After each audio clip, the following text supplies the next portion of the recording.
Life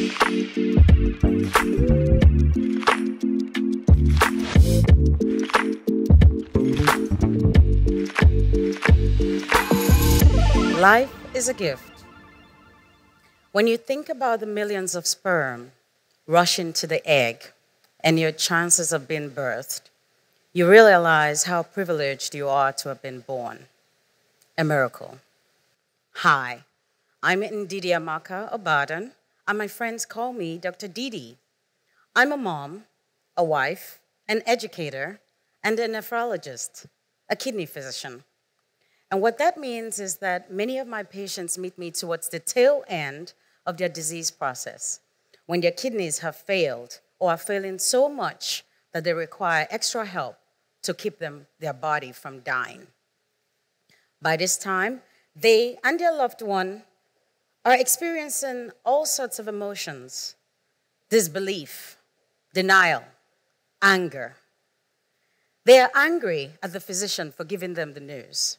I've heard things like, "How come no one has ever told me before now?" That's impossible. I'm in perfect health. Sometimes they're angry at themselves for not acting sooner. And other times, it's the family members who's angry and frustrated because of all the pain and suffering that their loved one must go through as a result of this diagnosis. Health is a gift. Being in good health is often taken for granted. We wake up spontaneously on arousal or at the sound of our alarm, taking a deep breath, and go about our mundane activities without a care in the world. Our complex bodies perform millions of intricate processes. We fail to take the necessary steps required to maintain great health until major life-altering circumstances occur.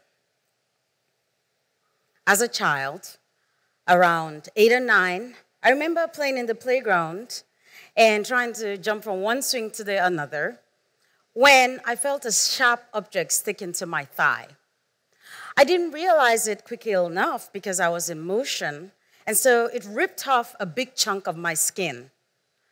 I watched in awe as my white exposed tissue suddenly became filled with a red liquid substance.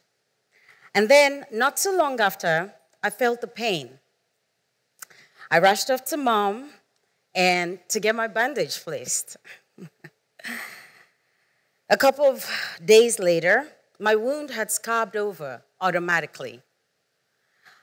I marveled at the healing process even as a child, and more so as an adult, after years of study on healing, on everything that could have gone wrong. Health is a gift.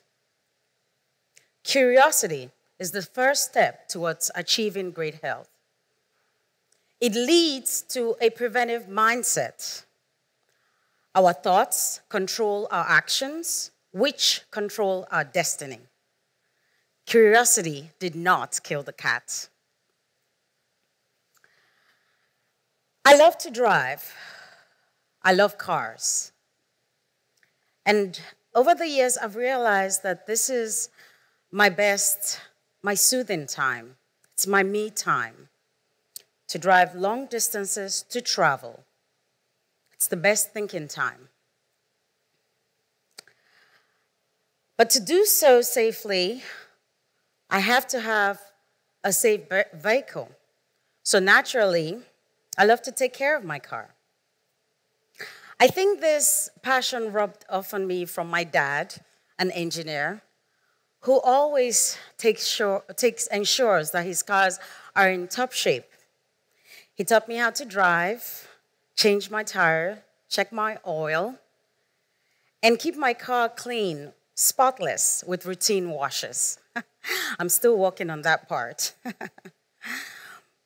Most of us take better care of our cars and our beloved pets than we do our own bodies.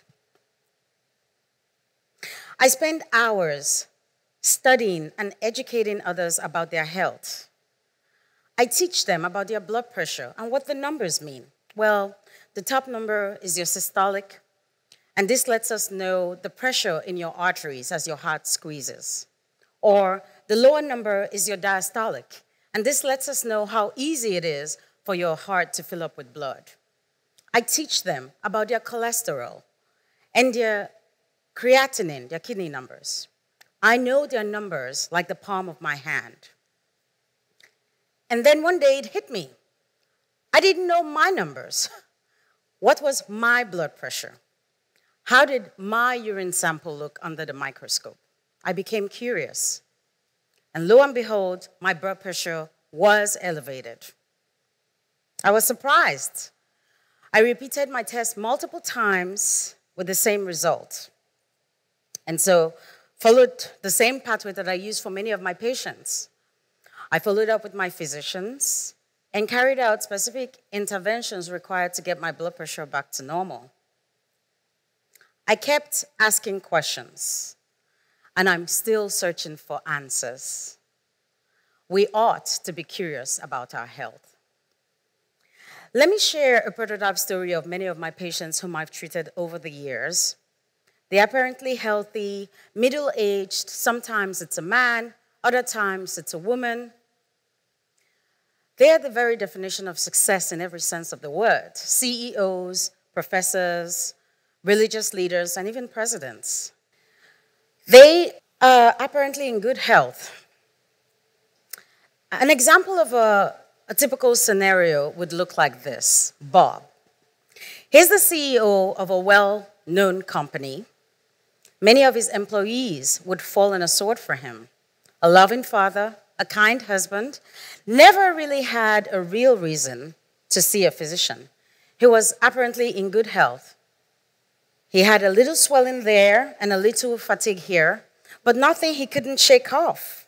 Until one day, he wakes up at 2 a.m. in the middle of the night because he is not able to breathe. He just can't get the air in. He starts to panic, wakes his wife, and they immediately rush to the nearest emergency room, which is about 45 minutes away from their mansion. On arrival, X-ray films show fluid-filled lungs, and blood work reveals signs of kidney failure.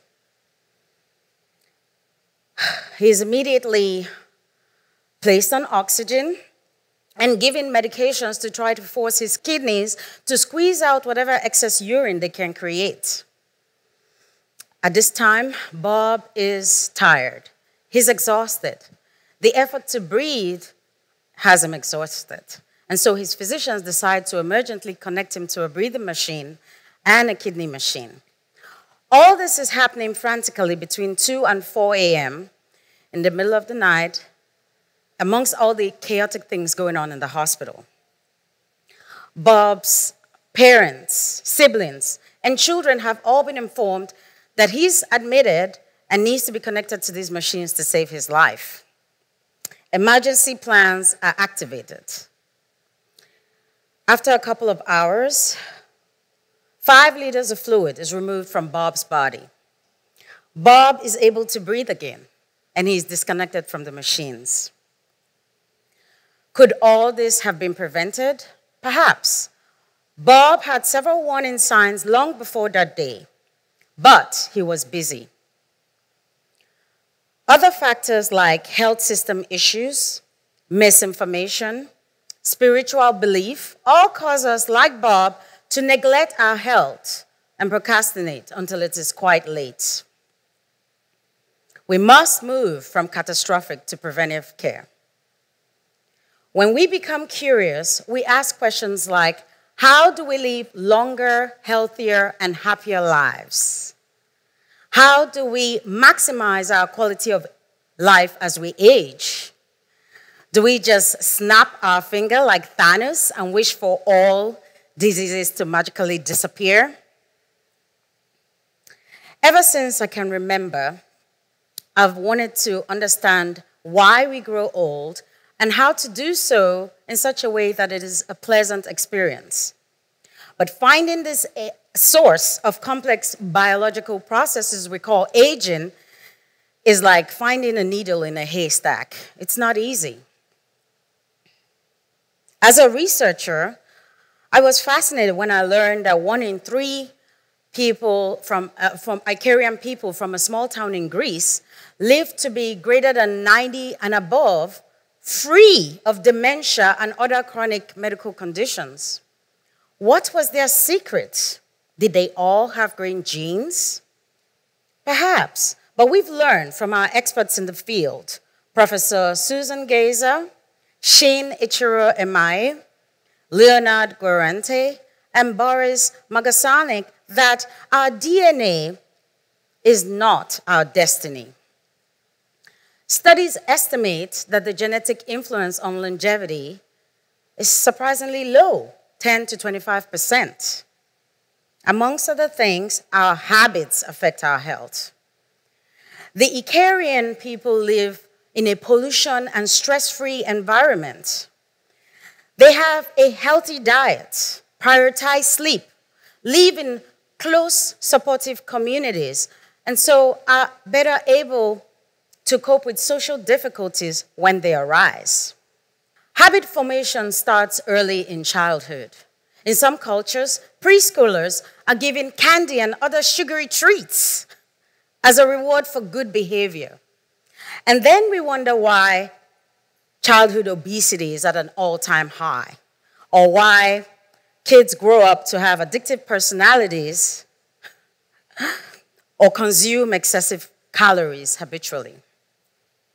Let's replace candy and other sugary treats with stickers, pencils, and music and other creative ideas so that kids can grow up to have long-term positive habits which will have positive consequences in adulthood.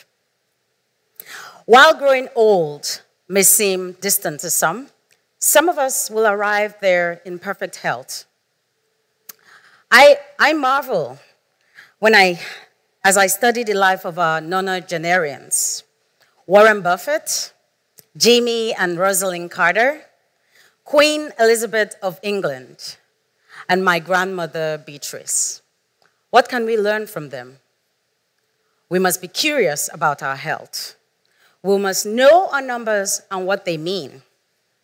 Seek education from the experts in the field of health and adopt a preventive mindset. We must get educated, screened, and vaccinated. We must build supportive communities and live in harmony like the Icarian people. We must encourage good habit formation and change culture when necessary. Can all medical conditions be prevented? Hopefully. Soon, we will alter and prevent all ailments from manifesting. Imagine a world where we have control of all social, environmental, and genetic abnormalities that result to diseases in diseases, pain, and suffering. We could all be saved from experiencing things like Bob. Imagine a world where the fear and anxiety associated with aging has disappeared, and we now look forward to it. A world where we could all age gracefully. I believe that we can get there. It starts with curiosity and taking the preventive action steps. Start early. And if you didn't start early, start now. Thank you for listening.